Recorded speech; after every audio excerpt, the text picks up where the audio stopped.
America के राष्ट्रपति पद की शपथ लेने के बाद जो बाइडेन व्हाइट हाउस पहुंचे। इस बीच उनकी पत्नी और परिवार के दूसरे मेंबर भी मौजूद रहे। कड़ी सुरक्षा के बीच व्हाइट हाउस पहुंचे जो बाइडेन ने अपनी गाड़ी कुछ दूर पहले ही रुकवा दी और गाड़ी से उतरने के बाद वो पैदल ही व्हाइट हाउस की तरफ बढ़ चले। इस बीच रास्ते में उनके स्वागत के लिए कुछ लोग खड़े दिखे। राष्ट्रपति जो बाइडेन ने भी उन्हें निराश नहीं किया और हाथ हिलाकर उनका अभिवादन किया। इतना ही नहीं, जो बाइडेन दौड़कर एक आदमी के पास पहुंचे और उससे हाथ भी मिलाया और फिर व्हाइट हाउस की तरफ बढ़ चले। व्हाइट हाउस के अंदर दाखिल होने से पहले जो बाइडेन ने अपनी पत्नी को गले लगाया और फिर अपने परिवार के साथ अंदर चले गए। कुछ देर बाद उपराष्ट्रपति कमला हैरिस भी व्हाइट हाउस पहुंची। तो जो बाइडेन ने अमेरिका के 46वें राष्ट्रपति के तौर पर शपथ ली और व्हाइट हाउस पहुंचने से पहले उन्होंने अपनी गाड़ी कुछ पहले ही रुकवा दी और उसके बाद लोगों का अभिवादन स्वीकार किया। उनके साथ उनकी पत्नी भी मौजूद थी और हाथ हिलाकर आप देखिए लोगों का अभिवादन स्वीकार करते हुए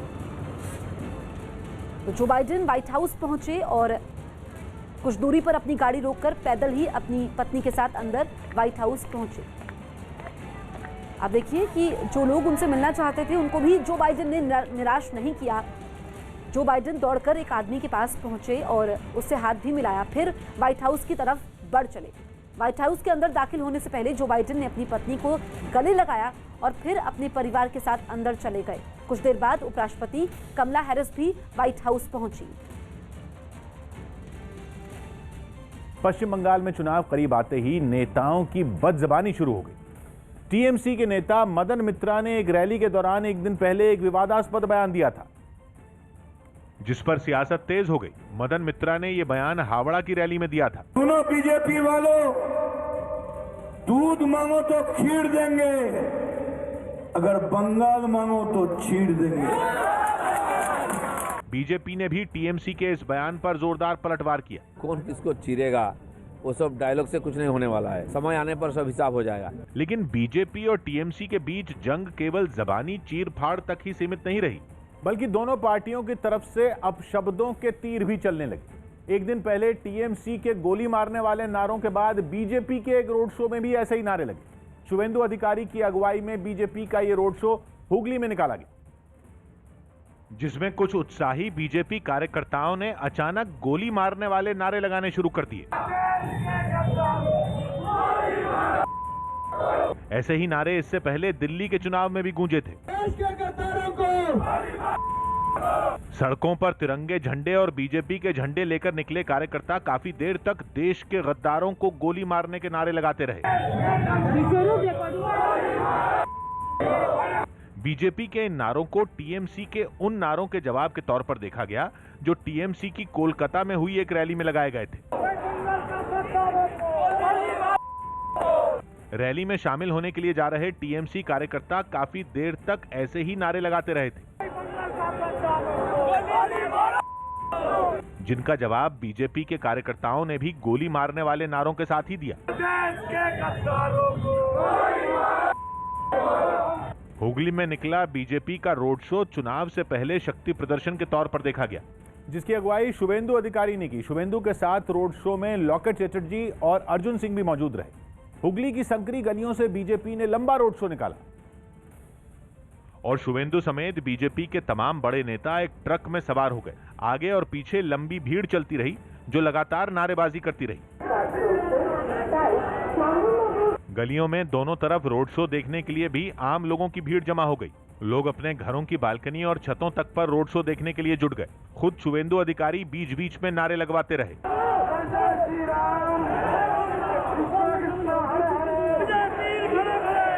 शुवेंदु ने टीएमसी और ममता बनर्जी के भतीजे के खिलाफ भी नारे लगवाए।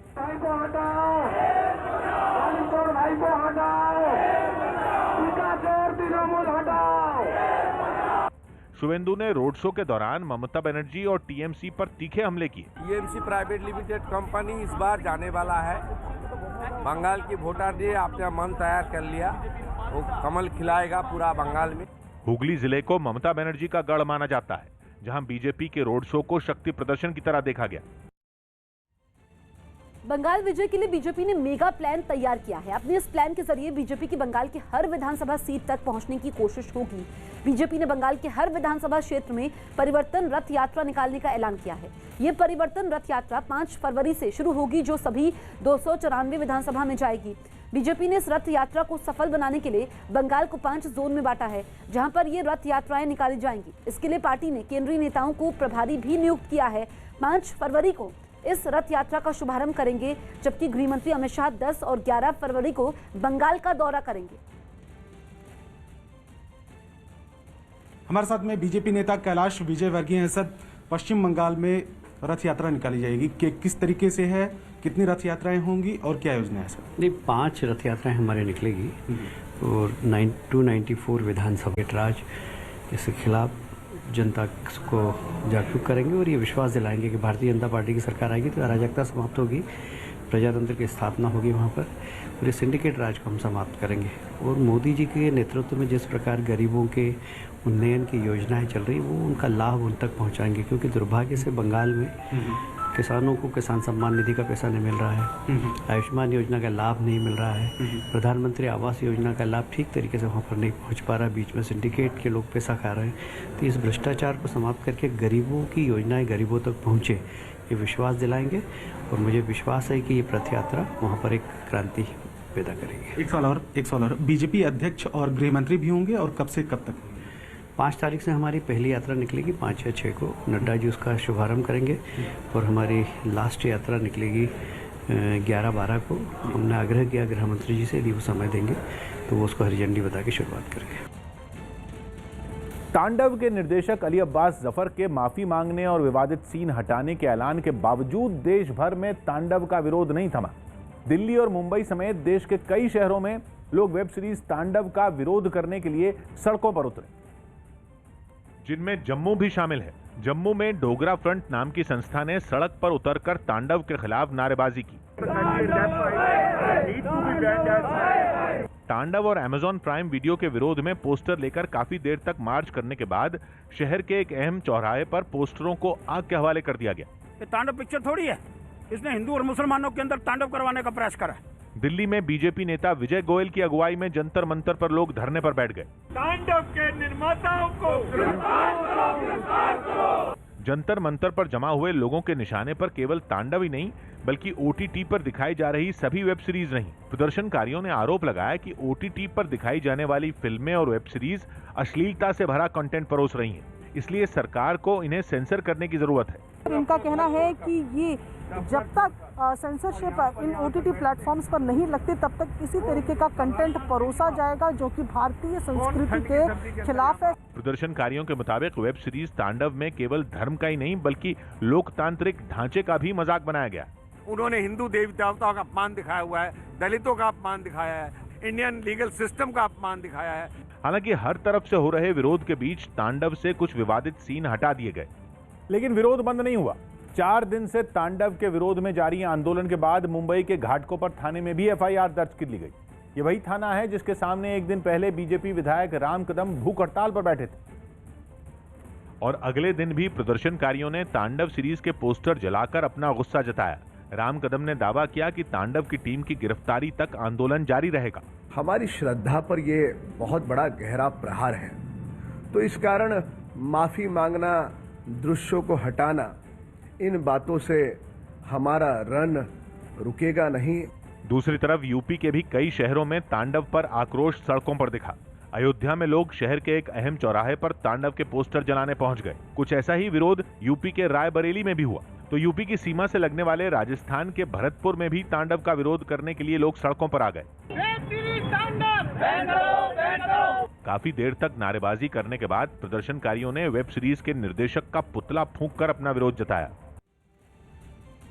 हालांकि कुर्सी पर बने रहने के लिए कई दांवपेच आजमाने के बावजूद डोनाल्ड ट्रंप को आखिरकार व्हाइट हाउस खाली करना ही पड़ा। चुनाव में जीत दर्ज करने वाले जो बाइडेन की शपथ से पहले ही ट्रंप ने व्हाइट हाउस छोड़ दिया। इस बीच उनके लिए एक विदाई समारोह रखा गया था। एक तय वक्त पर वो अपनी पत्नी मेलानिया के साथ बाहर निकले और व्हाइट हाउस के लॉन में खड़े मरीन वन हेलीकॉप्टर की तरफ बढ़ने लगे। यह हेलीकॉप्टर खास तौर पर अमेरिका के राष्ट्रपति के लिए ही इस्तेमाल होता है। इस हेलीकॉप्टर में सवार होने से पहले ट्रंप को गार्ड ऑफ ऑनर दिया गया। उनके सवार होने के बाद हेलीकॉप्टर वॉशिंगटन डीसी के ऊपर से उड़ता हुआ हवाई अड्डे पहुंचा, जहां अमेरिका के राष्ट्रपति का खास विमान एयरफोर्स 1 पहले से ही तैयार खड़ा था। हवाई अड्डे पर ट्रंप का स्वागत हुआ और उन्होंने आखिरी बार राष्ट्रपति की हैसियत से लोगों को संबोधित भी किया। हालांकि जाते जाते ट्रंप ने फिर व्हाइट हाउस लौटने का भरोसा दिया। Love the American people, and again, it has been something very special. And I just want to say goodbye, but hopefully it's not a long-term goodbye. We'll see each other again. Thank you all very much. Delhi के पास गुरुग्राम में traffic नियम तोड़ना महंगा पड़ेगा। दिल्ली के पास गुरुग्राम में traffic नियम सख्त कर दिए गए। अब वहां नियम तोड़ने पर 10 साल तक की सजा हो सकती है। इसी रविवार को अनमोल वर्मा नाम के पायलट की सड़क हादसे में मौत हो गई थी, जिसके बाद ये नियम सख्त करने का फैसला लिया गया। आरोप है कि गलत दिशा से आ रहे एक ट्रक की वजह से यह हादसा हुआ था। मिर्जापुर वेब सीरीज बनाने वाली टीम से यूपी पुलिस पूछताछ करेगी। इसके लिए मिर्जापुर पुलिस की टीम मुंबई रवाना हो गई। मिर्जापुर वेब सीरीज के खिलाफ केस दर्ज किया गया है। इसमें आरोप है कि इस वेब सीरीज से मिर्जापुर शहर की छवि को नुकसान पहुंचा है। दिल्ली के पास गाजियाबाद की पॉक्सो कोर्ट ने एक बच्ची के रेप और हत्या के दोषी को फांसी की सजा सुनाई। अदालत ने सिर्फ 20 दिन की सुनवाई में यह फैसला सुना दिया। ये मामला पिछले साल अक्टूबर में सामने आया था। 2.5 साल की बच्ची के साथ जघन्यतम दुष्कर्म कारित किया था, उसे सजाए मौत की सजा सुनाई है। मेजबान बांग्लादेश ने पहले वनडे मैच में वेस्टइंडीज को 6 विकेट से हरा दिया। इस मैच में वेस्टइंडीज की टीम 122 रन पर ही ऑल आउट हो गई थी, जिसके बाद बांग्लादेश ने सिर्फ 4 विकेट खोकर इस लक्ष्य को हासिल कर लिया। सीबीआई ने रिश्वत लेने के आरोप में अपने ही डीएसपी राजीव ऋषि समेत 2 अधिकारियों को गिरफ्तार कर लिया। गुजरात एटीएस ने 5 करोड़ के ड्रग्स के साथ एक आरोपी को गिरफ्तार कर लिया। कृषि सुधार कानूनों पर सरकार की तरफ से दिए गए प्रस्तावों पर आज किसान संगठनों की अहम बैठक होने जा रही है। इस बैठक में सरकार की तरफ से कृषि कानूनों को अगले 1 से 1.5 साल तक स्थगित रखने के प्रस्ताव पर विचार किया जाएगा। कल की बैठक के बाद सरकार ने कहा है कि वो कृषि सुधार कानूनों को अगले 1 से 1.5 साल के लिए रोकने के लिए तैयार है, ताकि इस बीच किसान संगठनों से विस्तार से चर्चा करके मुद्दे का समाधान निकाला जा सके। किसानों ने इस प्रस्ताव को फिलहाल खारिज नहीं किया है। सरकार ने भी कहा है कि किसान आज अपने सभी सदस्यों से बातचीत कर लें, ताकि कल होने वाली बैठक में इस पर फैसला लिया जा सके।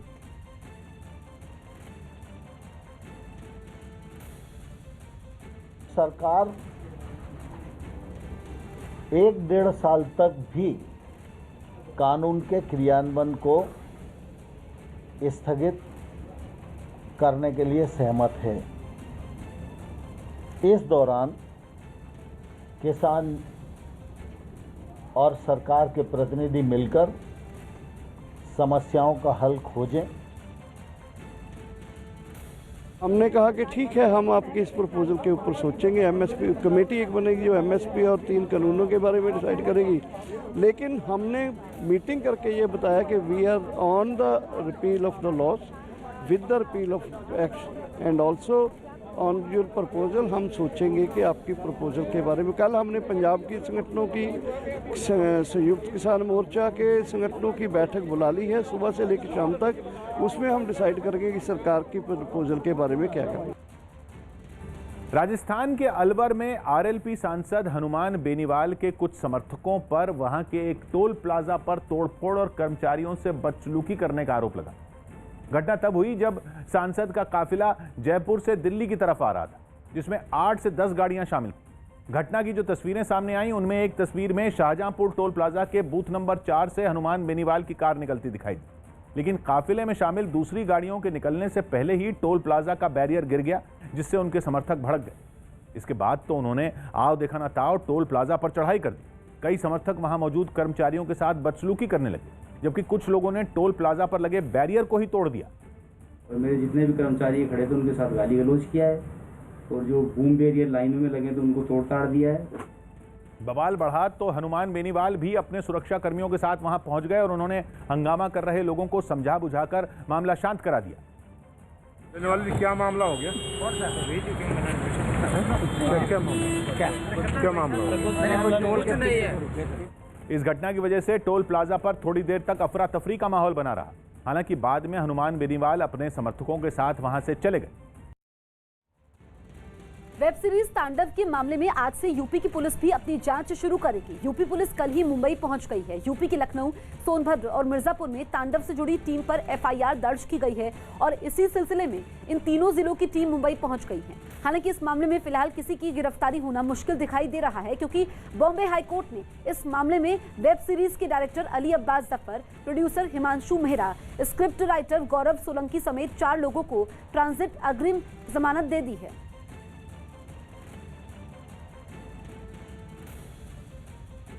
माननीय उच्च न्यायालय ने तांडव ये वेब सीरीज के राइटर, प्रोड्यूसर और डायरेक्टर को अंतरिम ट्रांजिट एंटीसिपेटरी बेल मंजूर की है। हमने कोर्ट के सामने ये दलील पेश की कि उत्तर प्रदेश में जो हमारे खिलाफ एफआईआर दर्ज की है, उस एफआईआर के चलते हमें ये डर है कि हमारी अरेस्ट मुंबई में हो सकती है, और उस वजह से हमने मुंबई उच्च न्यायालय में ये दलील पेश की कि हमको ट्रांजिट एंटीसिपेटरी बेल दी जाए, ताकि हम उत्तर प्रदेश के जो कोर्ट हैं वहाँ जाकर के जो अप्रोप्रिएट रिलीफ है वो अप्रोप्रिएट कोर्ट में एप्लीकेशन कर सके। माननीय उच्च न्यायालय ने हमारी दलील को स्वीकारते हुए हमें 3 हफ्तों का समय दिया है। अफ्रीकी देश ट्यूनीशिया में क्रांति की 10वीं बरसी पर शुरू हुई हिंसा थमने का नाम नहीं ले रही, जिसके बाद वहां के प्रधानमंत्री को खुद सामने आना पड़ा। 10 साल पहले ट्यूनीशिया से ही अरब क्रांति की शुरुआत हुई थी, जिसके बाद ट्यूनीशिया समेत कई देशों के तानाशाहों को सत्ता छोड़नी पड़ी थी। लेकिन बेरोजगारी, महंगाई और तानाशाही के खिलाफ लड़ी गई उस जंग से भी जब कुछ नहीं मिला, तो 10 साल बाद लोग फिर सड़कों पर उतर आए। जल्द ही ये प्रदर्शन हिंसक झड़पों में बदल गया। देखते ही देखते पूरा ट्यूनीशिया जलने लगा। कई शहरों में दंगे भड़क उठे।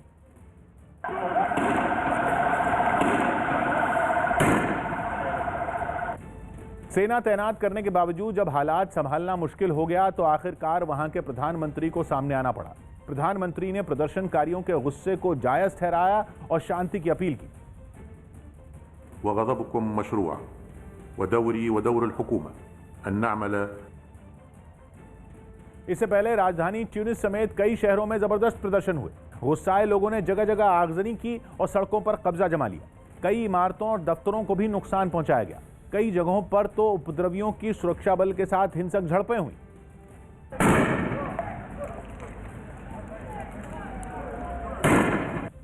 बाद में हिंसा से जूझ रहे इलाकों में शांति बहाली के लिए सेना उतार दी गई, जबकि बड़ी तादाद में उपद्रवियों को गिरफ्तार भी किया गया।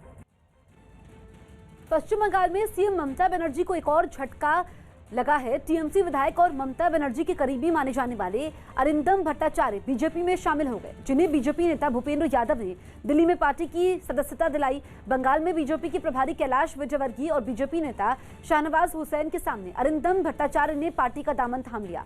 पार्टी में शामिल होते ही उन्होंने कैलाश विजयवर्गीय के पैर छूकर उनका आशीर्वाद लिया, जिसके बाद कैलाश विजयवर्गीय ने भी गले लगाकर उनका गर्मजोशी से पार्टी में स्वागत किया। बीजेपी में आते ही उन्होंने राज्य की ममता सरकार पर निशाना साधने में देर नहीं लगाई।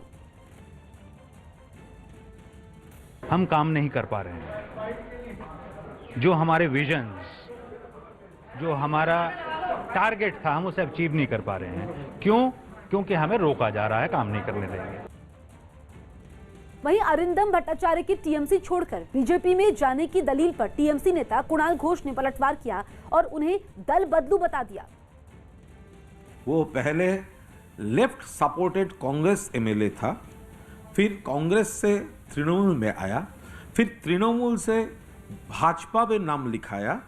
हमारा बेस्ट विशेस उनका साथ है। सुप्रीम कोर्ट ने आधार कानून को सही बताया।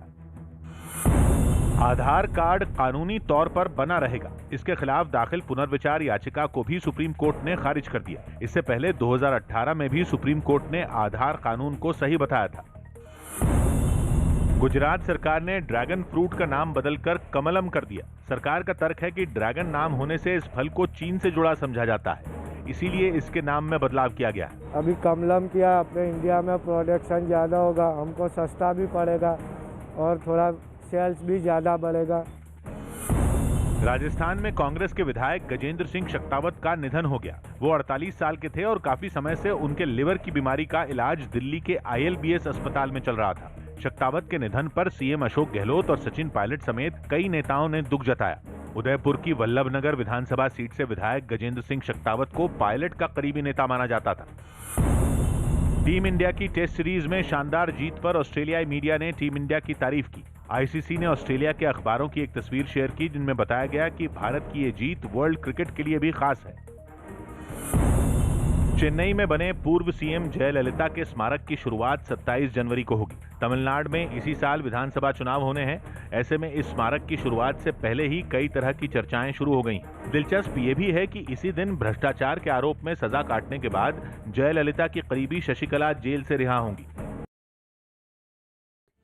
आईपीएल 2021 के लिए छोड़े गए और रखे गए खिलाड़ियों की लिस्ट सभी टीमों ने बीसीसीआई को दे दी। न्यूज 18 के अमृत आनंद की रिपोर्ट है कि राजस्थान रॉयल्स ने स्टीव स्मिथ को छोड़ने का ऐलान किया और युवा बल्लेबाज संजू सैमसन को टीम का कप्तान बना दिया।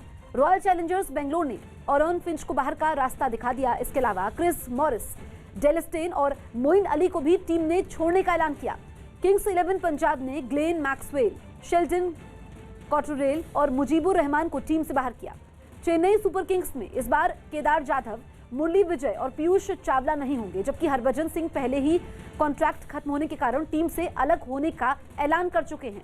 दिल्ली कैपिटल्स ने कीमो पॉल, जेसन रॉय और संदीप लमिछने को टीम से बाहर किया है, जबकि मुंबई इंडियंस ने तेज गेंदबाज लसित मलिंगा, जेम्स पैटिंसन और नॉर्थन कुटराइलन को इस बार टीम में जगह नहीं दी है। अब 11 फरवरी को आईपीएल के 14वें सीजन के लिए खिलाड़ियों की नीलामी की जा सकती है, जिसमें वो सभी खिलाड़ी उपलब्ध होंगे जिन्हें उनकी टीमों ने छोड़ा है।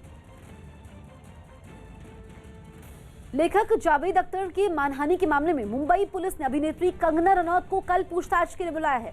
जाने माने लेखक जावेद अख्तर ने कंगना रनौत के खिलाफ मानहानि का मुकदमा दायर किया है। मुंबई पुलिस की तरफ से भेजे गए नोटिस में कंगना को जुहू पुलिस स्टेशन में पेश होने के लिए कहा गया है।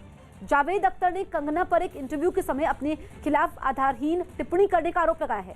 जावेद अख्तर ने पिछले साल नवंबर में कंगना के खिलाफ अंधेरी मेट्रोपॉलिटन मजिस्ट्रेट के सामने आपराधिक शिकायत दर्ज करवाई थी। पेट्रोल और डीजल की बढ़ी हुई कीमतों के खिलाफ दिल्ली में यूथ कांग्रेस के कार्यकर्ताओं ने प्रदर्शन किया। प्रदर्शन करने के लिए यूथ कांग्रेस के कुछ कार्यकर्ता शास्त्री भवन के बाहर पहुंचे और तेल की बढ़ी कीमतों के विरोध में उन्होंने हंगामा शुरू कर दिया। हंगामा करने वाले सभी लोग शास्त्री भवन के अंदर पेट्रोलियम मंत्रालय के दफ्तर में घुसना चाहते थे, लेकिन पुलिस ने बैरिकेडिंग कर सबको वहीं रोक दिया। प्रदर्शनकारियों ने भी पुलिस से दूरी बनाकर रखी और सड़क पर ही अपना विरोध तेज कर दिया।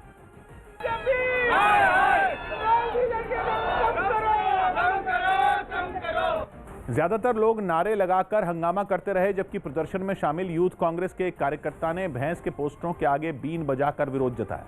इतना ही नहीं, एक मोटरसाइकिल की अर्थी सजाकर भी तेल की बढ़ी कीमतों को कम करने की मांग की गई।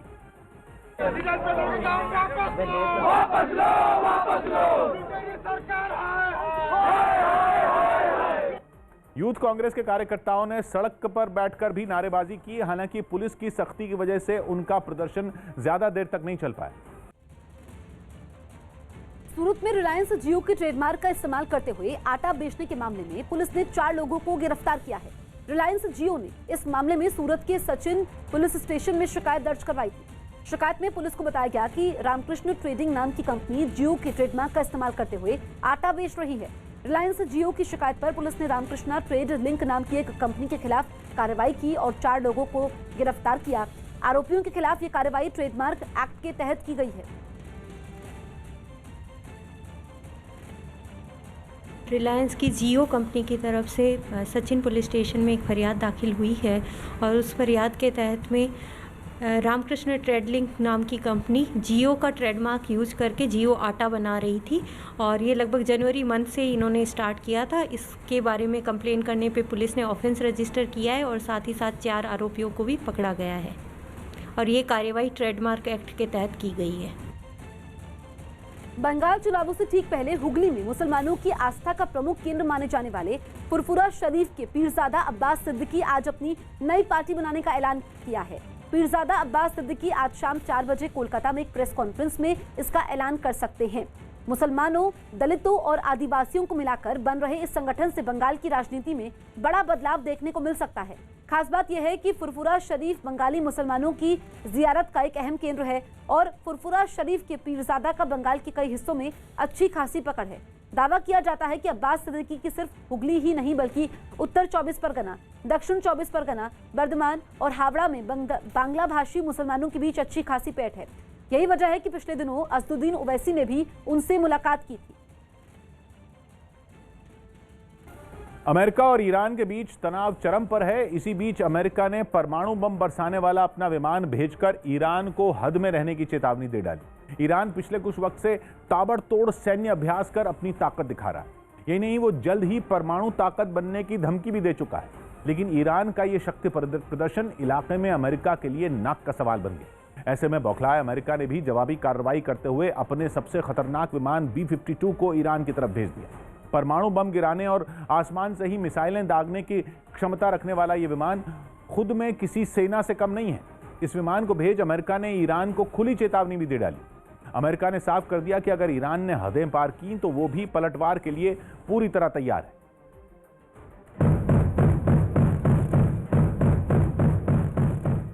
अमेरिका के इस गुस्से की वजह भी साफ है। ईरान उसे निशाने पर रखते हुए एक के बाद एक कई सैन्य अभ्यास कर चुका है। इनमें मिसाइल दागने से लेकर उसके जंगी बेड़े को डुबाने तक का अभ्यास शामिल है। इनमें कुछ मिसाइलें तो समंदर में मौजूद अमेरिकी बेड़े के काफी करीब पहुंच गई थी।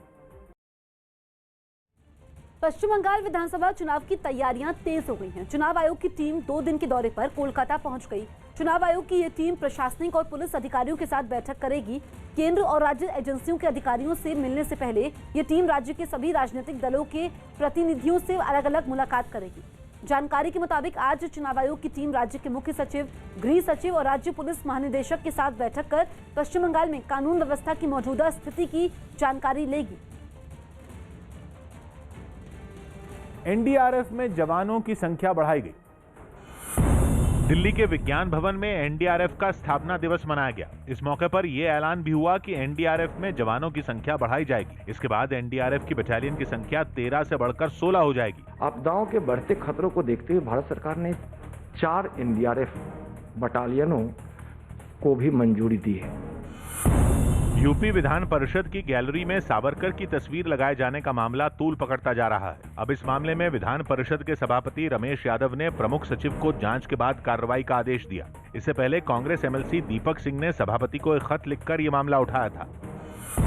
दिल्ली के बुराड़ी में पुलिस ने शराब की तस्करी के आरोप में 2 लोगों को गिरफ्तार किया। पुलिस का कहना है कि इन दोनों की गाड़ी से 104 पेटी शराब बरामद की गई। वेब सीरीज तांडव से जुड़े मामलों की जांच के लिए यूपी पुलिस की टीम के मुंबई पहुंचने पर सियासी हंगामा खड़ा हो गया। यूपी पुलिस की टीम ने मामले की जांच भी शुरू कर दी।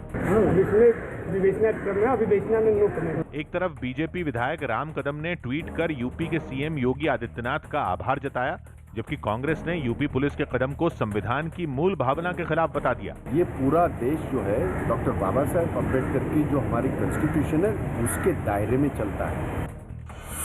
जम्मू कश्मीर के उपराज्यपाल मनोज सिन्हा ने कहा कि बच्चे सही दिशा में जाएं, इसके लिए उन पर नजर रखनी जरूरी है। साथ ही उन्होंने किताबों के विषयों में बदलाव की भी वकालत की। किस तकरीर में इलाके के बच्चे जा रहे हैं, कौन से प्रोग्राम मोबाइल और लैपटॉप पर देख रहे हैं, मुझे लगता है कि हम सबको उस पर ध्यान केंद्रित करने की आज जरूरत आ गई। सर्बिया के टेनिस खिलाड़ी नोवाक जोकोविच का एक वीडियो सोशल मीडिया पर वायरल हो गया, जिसमें वो एडिलेड में अपने प्रशंसक बच्चों को ट्रेनिंग देते दिखे। इसमें खास बात यह रही कि उन्होंने ये ट्रेनिंग अपने होटल की बालकनी से दी, जहां वो ऑस्ट्रेलियन ओपन से पहले क्वारंटीन किए गए हैं। बीजेपी अध्यक्ष जेपी नड्डा आज से 2 दिनों के यूपी दौरे पर हैं। अपने दौरे के समय नड्डा कई कार्यक्रमों में शिरकत करेंगे। आज दोपहर करीब 1:30 बजे नड्डा लखनऊ पहुंचेंगे, जहां एयरपोर्ट के बाहर पार्टी कार्यकर्ताओं द्वारा उनका स्वागत किया जाएगा। इसके बाद नड्डा शाम 4 बजे पार्टी पदाधिकारियों एवं क्षेत्रीय अध्यक्षों के साथ एक बैठक करेंगे। इसके बाद वो बीजेपी नेताओं और राज्य सरकार के मंत्रियों के साथ बैठक करेंगे। अगले दिन जेपी नड्डा अवध क्षेत्र के पार्टी के सांसदों और विधायकों से मिलेंगे। साथ ही सोशल मीडिया वॉलंटियर्स और प्रबुद्ध वर्ग सम्मेलन को संबोधित करेंगे। उत्तर प्रदेश के सहारनपुर में हिंदूवादी संगठन से जुड़े कुछ लोगों ने एक मंदिर के पीछे बने सार्वजनिक शौचालय को तहस नहस कर दिया। इससे पहले इन लोगों ने प्रशासन से हटाने की मांग की थी, लेकिन जब प्रशासन की तरफ से कोई कार्रवाई नहीं हुई तो हिंदूवादी संगठन से जुड़े कुछ लोगों ने इसे खुद ही तोड़ना शुरू कर दिया। मंदिर के पीछे और बस अड्डे के नजदीक बने इस सार्वजनिक शौचालय को तोड़ने के लिए कई लोग लोहे के पाइप लेकर उस पर टूट पड़े। एक आदमी तो पत्थर लेकर उसे तोड़ने में जुट गया, जबकि कुछ लोग एक गेट को उखाड़ने लगे। हम इसे खुद ही इसे ढाने में सक्षम है और हम इसे ढा चुके हैं और अभी इसे साफ कर देंगे, बिल्कुल साफ करेंगे। थोड़ी देर बाद एक आदमी हथौड़ा लेकर एक दीवार को तोड़ने लगा। उसके थकने के बाद वहां मौजूद एक दूसरे आदमी ने हथौड़े से दीवार गिराने का जिम्मा संभाल लिया। इस दौरान वहां मौजूद लोगों ने खूब नारेबाजी की।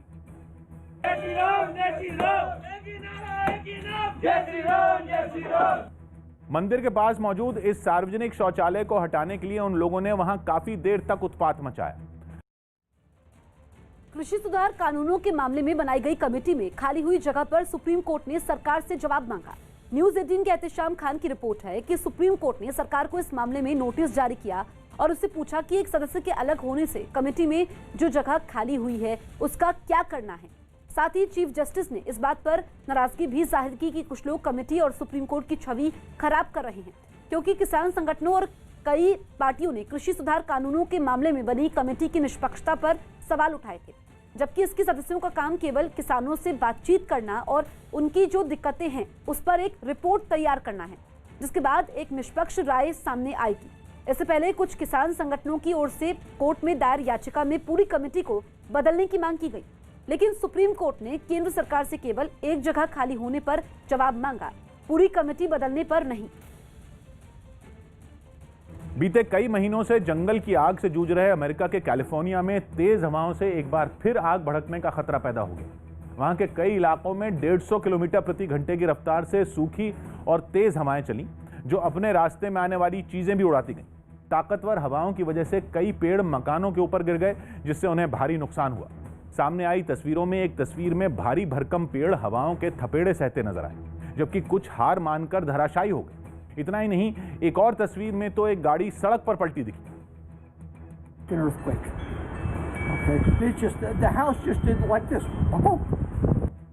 तूफानी हवाओं ने बिजली के खंभों को भी नुकसान पहुंचाया।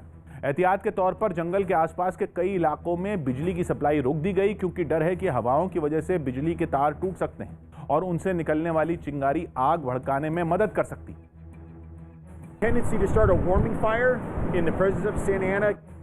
हालांकि काफी कोशिश के बाद भी जंगल में आग लगने की छिटपुट घटनाएं सामने आईं। अधिकारियों ने लोगों को चौकन्ना रहने और जंगल से दूर रहने की चेतावनी दी।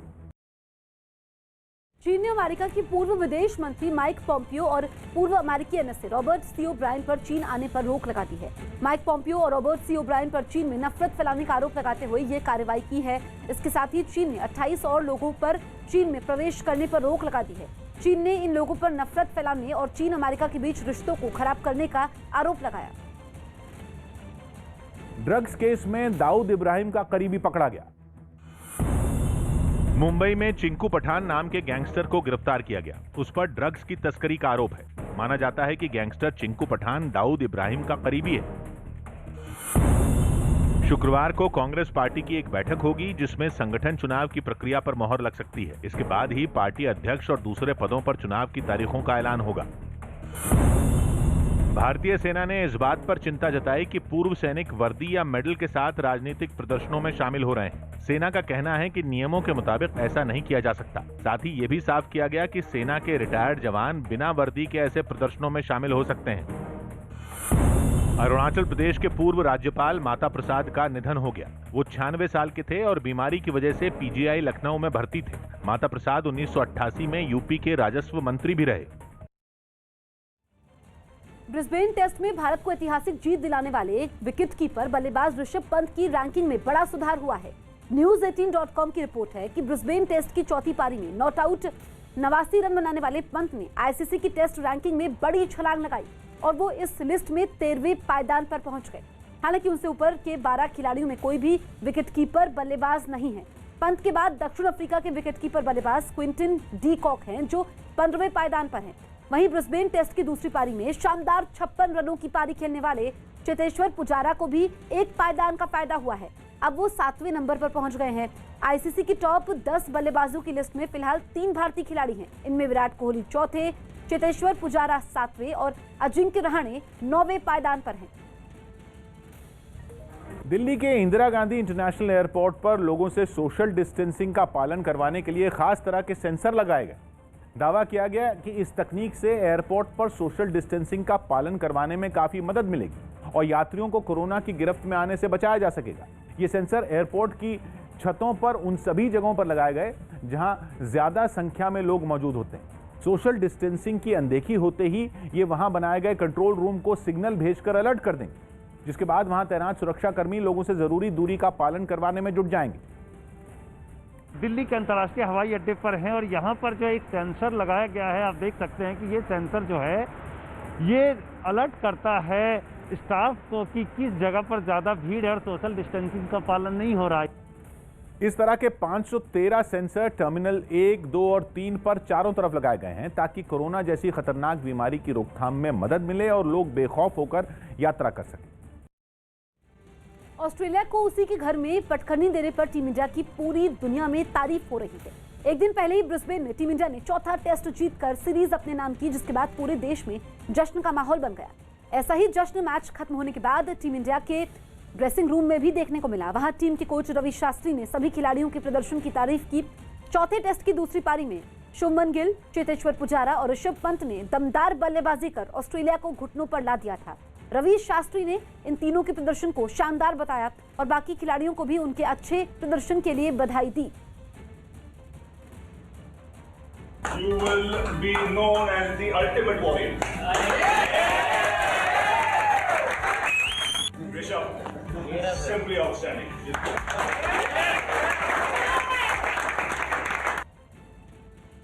पंजाब में तीसरी और चौथी क्लास के बच्चे भी स्कूल जाएंगे। पंजाब सरकार ने तीसरी और चौथी क्लास के बच्चों के लिए 27 जनवरी से स्कूल खोलने का फैसला लिया, जबकि पहली और दूसरी क्लास के बच्चों के लिए अगले महीने 1 तारीख से स्कूल खुलेंगे। हालांकि बच्चों को स्कूल भेजने से पहले अभिभावकों को लिखित सहमति देनी होगी। मुंबई पुलिस कंगना रनौत से पूछताछ करेगी। जुहू पुलिस ने कंगना को कल हाजिर होने के लिए कहा है। मशहूर गीतकार जावेद अख्तर ने कंगना पर मानहानि का दावा किया था। इसी मामले में पुलिस ने उन्हें पूछताछ के लिए बुलाया है। श्रीलंका की तेज गेंदबाज लसित मलिंगा ने सभी फ्रेंचाइजी क्रिकेट से संन्यास ले लिया। उन्होंने कहा कि वो आईपीएल 2021 के लिए उपलब्ध नहीं रहेंगे। इस महीने की शुरुआत में ही मलिंगा ने मुंबई इंडियंस को अपने फैसले के बारे में जानकारी दे दी थी।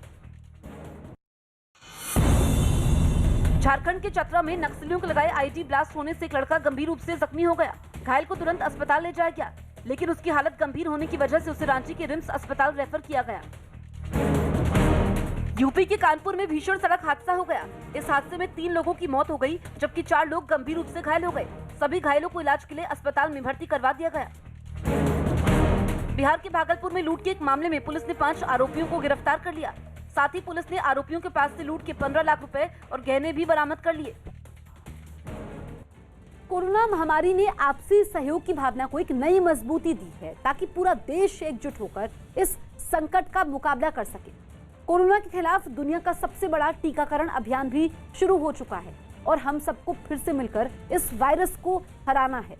और इस लड़ाई में नेटवर्क 18 भी हर कदम पर आपके साथ है। हमारे अभियान संजीवनी अ शॉट ऑफ लाइफ का भी यही मकसद है कि कोई सुरक्षित नहीं अगर हर कोई सुरक्षित नहीं।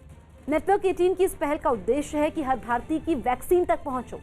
अगले कुछ दिन में हमारी ये पहल कोरोना के खिलाफ लड़ाई में जन आंदोलन बनकर उभरेगी।